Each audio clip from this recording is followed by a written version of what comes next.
Hi, good evening, everyone. Happy Friday.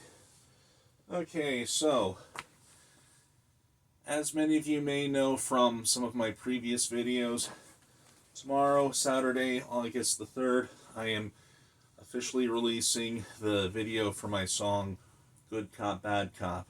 So, I decided that, I should go ahead and mark the eve of the occasion by releasing this video here. Video is going to be the first in a series of new videos for the channel. This is what I call Skippy Skip breaks it down.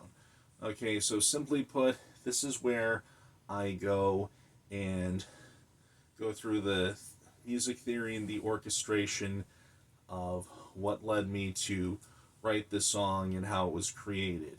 I'm not going to be discussing so much of the lyrics in this video because if so, we just go way over time and it would take way too long, and I don't want to do that. So, if you'd like to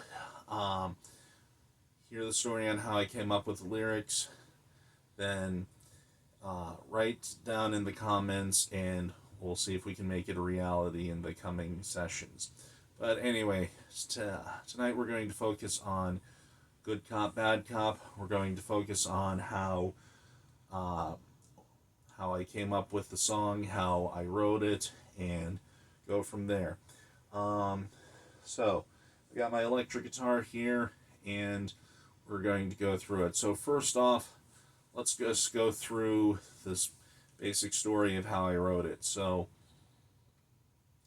it's really one puzzle piece in a much larger puzzle that kind of came together when I was writing the last album. Okay, for Claustrophobia, rather than just write another introductory album, even though it had been years and years since I put out my first album,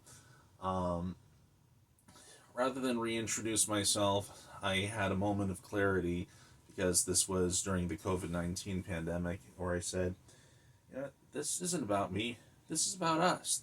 This is about what we've been through. We've had this 2020, this crazy, tumultuous year, about the most tumultuous year in U.S. history since 1968.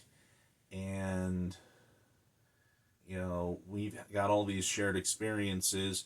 I've got to talk about it. Let's talk about it. So rather than making it so much an album about me, I tried to make the album more about us as a group, us as a people, us as a nation, us as a planetary community. So we have that going on. Anyway, one of the things that happened that summer was the George Floyd protests, and as we were seeing more and more footage of what was happening, the way that the cops were treating the protesters, and we've got once again another black man in America killed at the hands of police who were way overreacting to the actual crime that took place. He was essentially suffocated to death for using a counterfeit $20 bill, and it was kind of like, you could have written him a citation, you could have done a number of things, but flat out murder, absolutely not. So with all of that going on, it was just like, I had to say something. So that became my song, and that became Good Cop, Bad Cop. It was originally going to be an open letter to the Raleigh Police Department, but I thought, well, that's way too specific. Let's make it more universal. So it eventually evolved into Good Cop, Bad Cop. So let's go over the orchestration next. Okay, so instruments. So I've got electric guitar, I've got some extra electric and acoustic guitar, which are doubling that first electric guitar during the chorus. And by the way, that first electric guitar has the octave pedal to kind of double it an octave lower. It's kind of, so it's giving it a thicker sound. So we've got those. We've got electric bass. Got keyboards using the choir setting. Got a harmonica to give it that bluesy effect. We're coming back to that in a moment. The drum track, of course, and then, well, technically a cigar box guitar, but, you know, we took out most of it, and then it's gotten so mixed down that I don't think in the final version you can actually hear it. In the original version on Reverb Nation, you can hear it there. Doesn't sound quite as great. So, yeah, my tech guy was right. Yeah, definitely wasn't really there. So yeah, I guess not really count that one. So you can barely hear it if you hear it at all. But anyway, so yeah, mostly kept it fairly simple. And that was one thing that I did with a lot of the other songs on this album. You know, try and keep it simple. Don't go overboard with the instrumentation. You know, some of my songs, like Current State of Hip Hop, went a little bit crazy with that. But as I started writing more and more songs, you know, I started scaling it down. Just use what you need. You don't need too many instruments. And so, yeah, so those were the themes. Okay, this album is about us, and keep it simple. So yeah, this isn't the only socio-political song on the album. You know, Current State of Hip Hop, Everyone's Expectation, Butterfly Assassins, um, Silly Spaceman, Outbreak Breakout, Rainstorms in Raleigh, you know, even my cover of Bob Dylan's The Times They Are Changing. So got that. Oh, and before I continue with this, if you have not heard um, Good Cop, Bad Cop yet, link is in the description. Check me out on Bandcamp. But anyway, without further ado, we're going to go through this. So, all right. I'm going to try and turn it down so it's not too distracting. Okay, good. Well, I think I'll go even a little bit softer than that. Okay, yeah, so basically, let's get the first thing out of the way. Alright, so this song is very socio-political, it's very ground level, it's very earthy, so I thought, you know, what better template to use than blues? Okay, so it really grows out of a blues progression, and the focus is more on the harmony and the rhythm because, you know, to me, when you're doing just straight up hip hop, not melodic hip hop or G funk or whatever, or something inspired by R&B, you know, having too strong of a melody can kind of take away from your message. It can kind of dilute what you're trying to say, and it can be a distraction. So I tried to scale that down as much as I could, and so we've got that going on. So let's go through that. So here's a typical blues riff.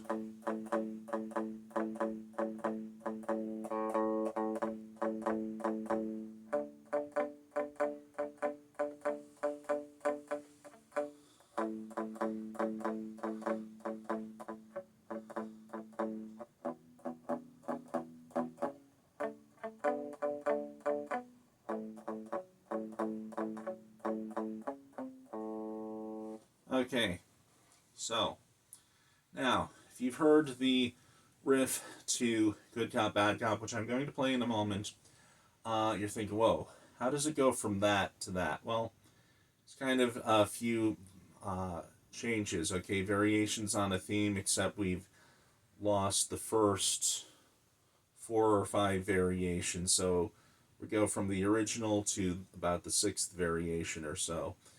Alright, so let's go through how we got there. Okay, so number 1,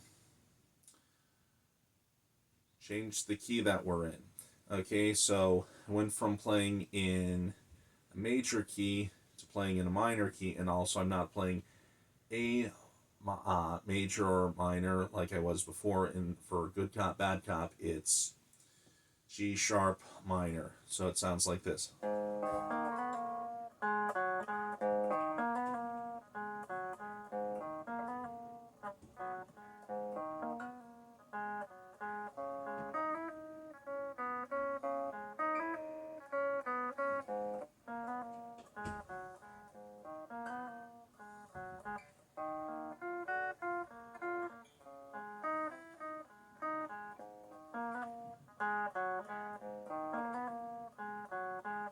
All right. So that's the riff. You're probably thinking, whoa, how? Okay, even if you change the key, that's still quite a bit of a change in between. Okay, well, that was change number one. Change number two is we go from swing eighth notes to straight eighth notes. Okay, so for music theory novices, what are swing eighth notes? Okay, swing eighth notes are very common in jazz, blues, and also some early rock and roll. Okay, um, so swing eighth notes, it's like this. Okay, if I play 1, 2, 3, 4, 1, 2, 3, 4, that's the beat, that's the count. Okay, so those are quarter notes typically. 1, 2, 3, 4, 1, 2, 3, 4. Now, if I keep the count the same, but I play notes that are twice as fast, we get eighth notes. 1 and 2 and 3 and 4 and 1 and 2 and 3 and 4 and. Okay, now that's typical in most forms of Western music, but what if I do what we do in jazz and blues where we have swing eighth notes? Well, what we would be doing is the first eighth note in the pair would be longer than the second one, so they're not even. 1 and 2 and 3 and 4 and 1 and 2 and 3 and 4 and... All right, being that this is hip hop, I took out the swing eighth notes and I've got straight eighth notes and I'm playing it at a faster tempo. So we've got that going on. Not a super fast tempo, but a little bit faster than most blues. Okay, some blues can get pretty slow. This one, I think I've got it at, 88 beats per minute, so slower than standard 90s hip hop, but still a notch faster than even mid-tempo blues, so kind of half and half there. All right, anyway, so that's change number two. Change number three. All right.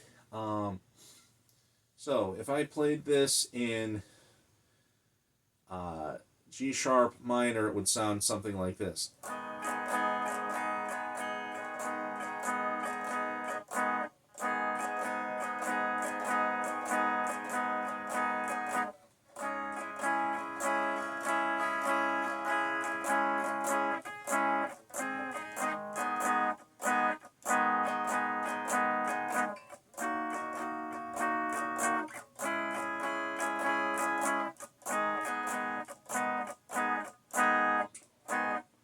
Okay, and that was with the swing eighth notes, but either way, well,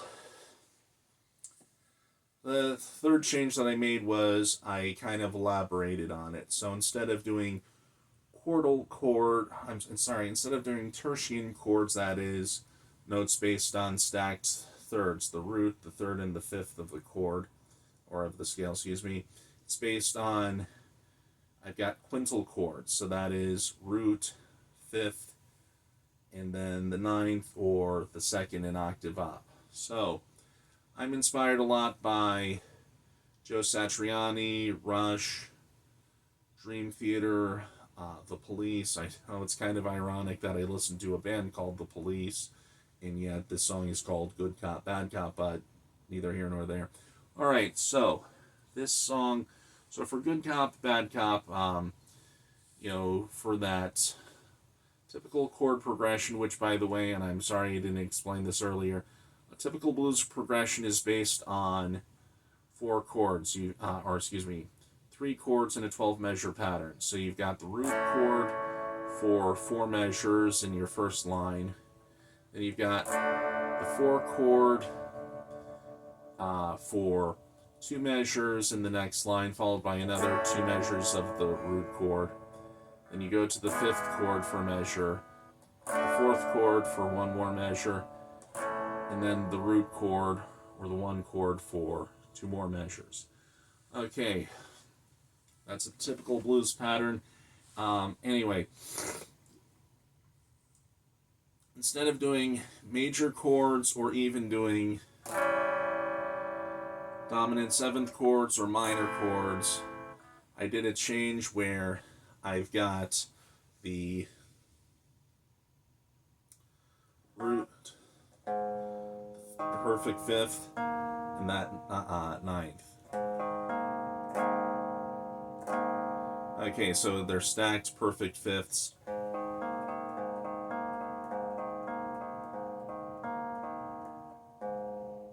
Okay, now you're probably thinking, okay, it's getting there, but still not quite it. Okay, so this is change number 4 that I made. So for the G sharp and C sharp, for the first 8 measures, I'm actually sliding up to that minor 10th, or again minor 3rd, an octave up. Oh, and so it sounds like this. Well, I'll make my point in a second. There's something else I skipped over.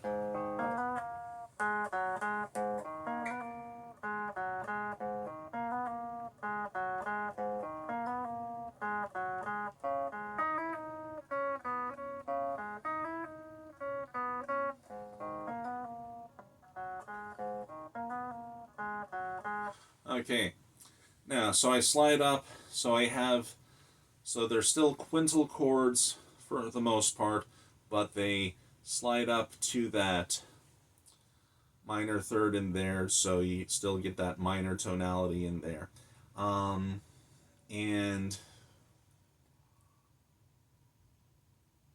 anyway, the next thing is that, all right, for the last 4 measures, I made this change right here. Instead of sliding up to made a little bit of a change, so I did.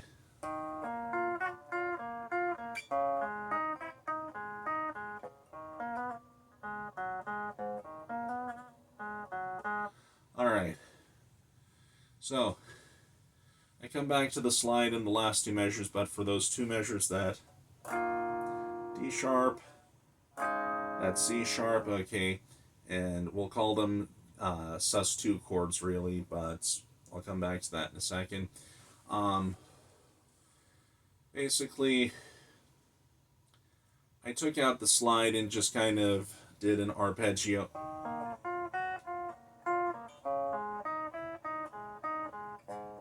Alright, excuse me. I can't remember exactly why I changed the slide in that part. I think it was just a logistics thing where it was like, I didn't want my hand to slide around too much and I lost where I was. And I also didn't want it to be too much of a distraction again. So that's the thing. It's just like, I don't just simply strum chords and rap over them. I do elaborations, but at the same time, ultimately, it's the harmony, it's not the melody, because I don't want it to be distracting from the message and the lyrics and what I'm actually doing. All right. On what I was going to say earlier is the quintal chords, they're also known as sus2 chords. So, for instance, here's a sus4 chord, here's a major chord, and here's a sus2 chord. So simply put, I'm not going to explain all the theory right here, but the simple way of looking at it is, okay, so a typical chord consists of the root, the 3rd, and the 5th. A sus4 chord is like I took out the 3rd and replaced it with a 4th. That's a sus4 chord. A sus2 chord is like I took out the 3rd and replaced it with the 2nd. Okay, so so that was D major, D sus4, and D sus2. Now here's F. Here's an F major chord. Now if I take out the A and replace it with a G, we get F, sus2. Okay, alright, so quintal chords, quartal chords are a thing, but another lesson about those another time.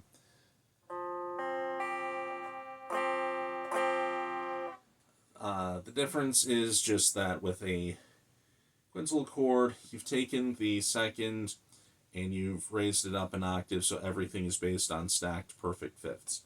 Okay, and quick note. Okay, so again, like I said, this is the key of G sharp minor. When I do that D sharp,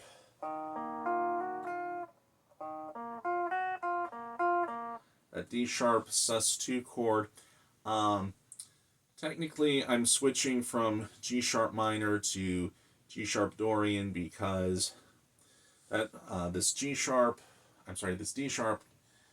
sus2 is D sharp, A sharp, and E sharp, not E natural, which would sound like that. Okay, one, I didn't want it to be too jarring, and number two, I kind of wanted to have that consistency there where I'm using the 3 different chords of the same tonality. Now, I'm going to make this point right now before I forget to make it later, but in the bass line itself, I actually play E natural instead of E sharp. So I was debating when I was writing it, should I do this, should I do that? But I said, it's blues, okay, and so there's got to be a little bit of conflict there. So the guitar's playing E sharp while the bass is playing E natural, okay? So you got a little bit of that conflict there to give it that tension. Okay, so anyway, so that's alright. Okay, so those are the first 4 changes, and now the 5th change that I've made, and this is a structural change. Okay, so if you listened to Good Cop, Bad Cop, you've probably figured something out. So the verses are not 12 measure patterns by like you would typically find in blues. It's actually a 16 measure pattern. So it's like, well, how does 12 measures become 16? Here's how. I took off the first 4 bars, that G sharp sus2.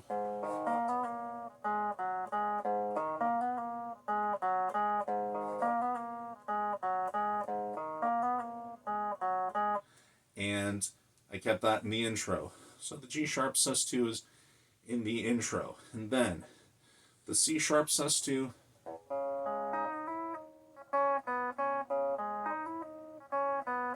G sharp sus2. I put that's the first 4 measures of the verse. And then for the second 4 measures, so measures 5 through 8 in the verse,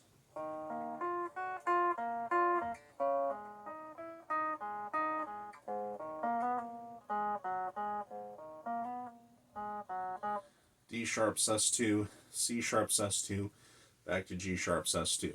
Okay, so we've got the first, so I split them up. So the first 4 measures are in the intro, the next 8 measures are in the verse, and then for the verse, I repeated those 8 measures, so I split it up that way. So it still has those blues roots, but mathematically it adds up to a typical 16-bar format like you hear in most rap songs. Okay, so that's what we have going on right there. So yeah, so that's how I created the riff. So those are the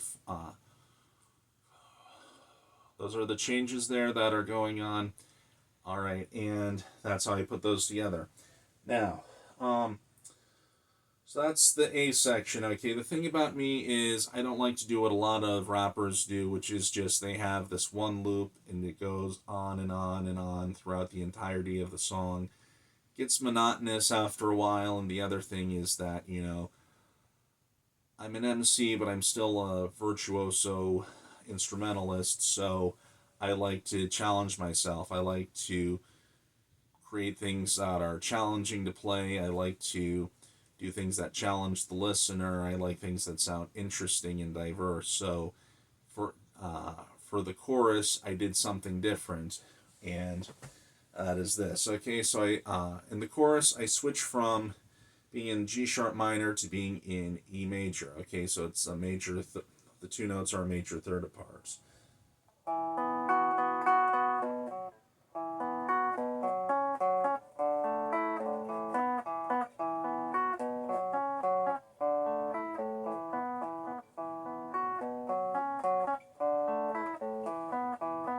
Alright, first let's go over the rhythm.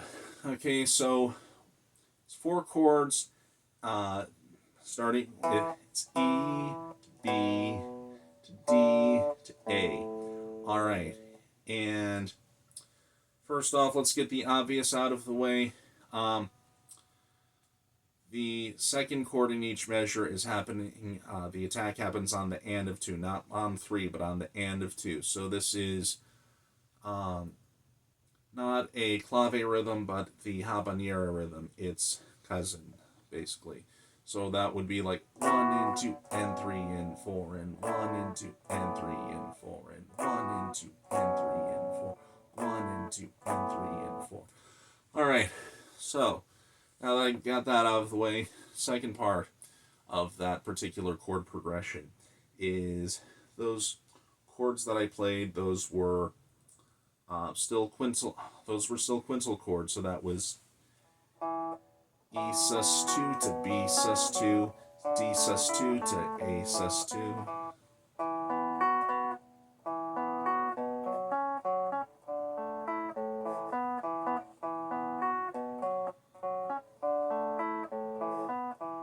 Alright, now let's talk about the connection of the chords. Okay, so that's E, B, D, A, all sus2 chords, and no, it's not D sharp like earlier, it's now just D natural. Okay, so what happened there? Well, I said it's E major, but I kind of fibbed. It's kind of mixing E major and E mixolydian. Mixolydian just means a major scale with a flat 7. So here's a major scale. Here's E mixolydian. Okay, so slight change, but gives it this nice sort of mellow sound. Okay, it's a nice contrast from the more aggressive sound earlier. Okay, and it gives a little bit of a glimmer of hope there. All right, now next part to talk about. Okay, so you're probably thinking, "Oh, this sounds kind of familiar." Well, it is. This is an equivalent to a '90s R&B hip hop chord progression. If you've ever heard Waterfalls by TLC, they use that. It goes something like this.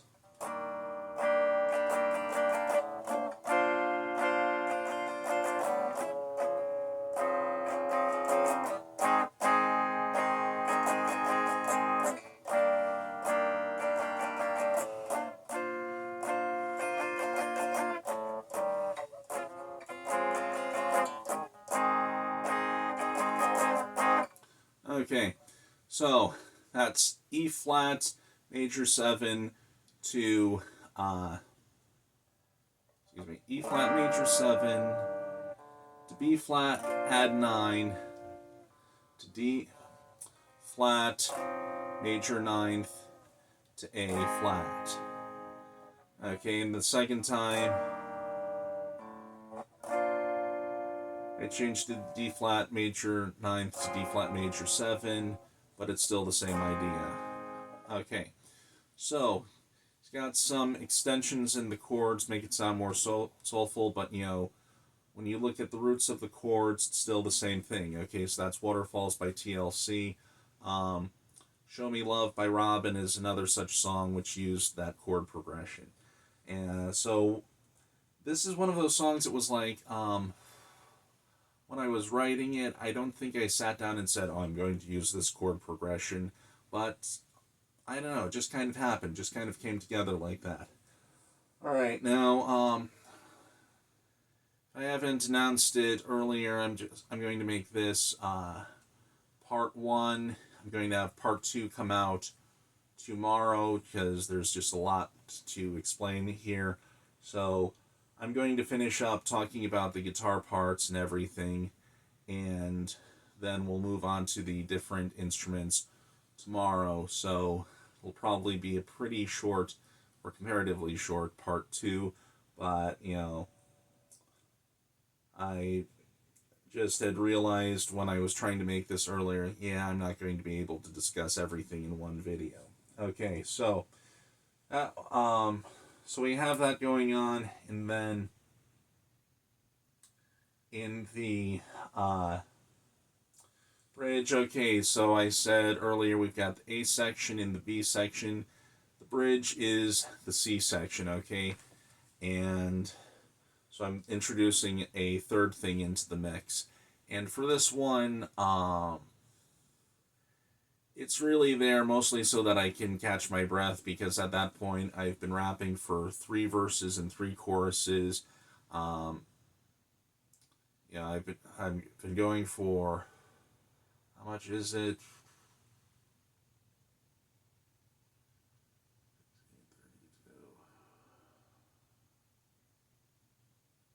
Been going for 72 bars at that point, so it's just like I need a few measures so that I can catch my breath. Okay, so here's what happened. So I went from being in the key of E major, and I've got to make my way back. So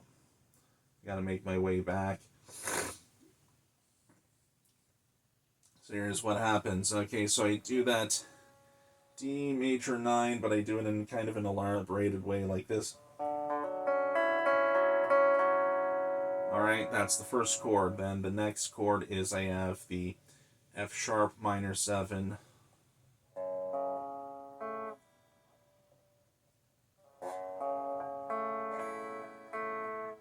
Let's see. B minor 7.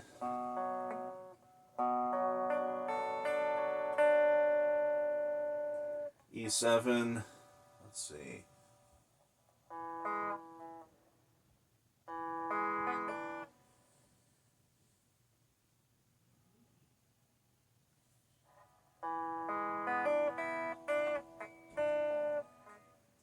Yeah.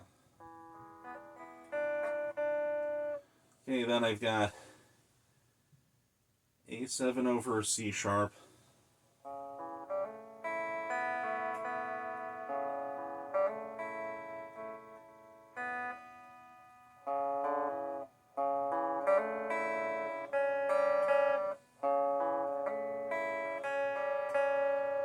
Okay, 2 measures of that.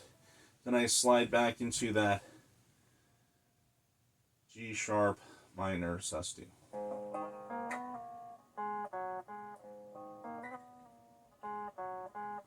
Okay, and then after that, it's the chorus, it's the B section all the way through.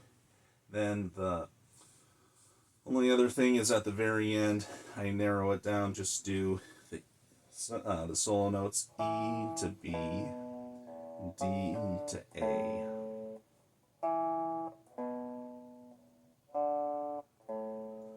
Okay, so going over those chords again, D major 9, F sharp minor 7, B minor 7, E7, A7 over C sharp. Okay, so basically what's happening is I'm out in the wilderness and I'm trying to make my way back to the next thing, so I've only got a few measures to do it. So I go from D major 9 to F sharp minor 7. Okay, and I'm going in a semicircle of fifths sort of direction here. B to E to A. Alright, and the A7 is over C sharp. Okay, so that C sharp kind of has a, it's kind of acting semi like the root for that moment, and that's bringing me back to the G sharp minor. Okay, so got that going on, and all right, I'll explain a little bit more about the chords in parts 2. Just wanted to show you what they were, and yeah, I think I'm a little rusty because it's been a while since I played that part, and I think I had to do it in several takes in the studio. So everyone, here you have it. Skippy Skip breaks it down. Good Cop, Bad Cop, Part 1. Alright, so I hope I see you soon. Hope you check out my next video, Part 2, and also check out the actual music video for Good Cop, Bad Cop. Peace out, one love, Skippy Skip. Aight.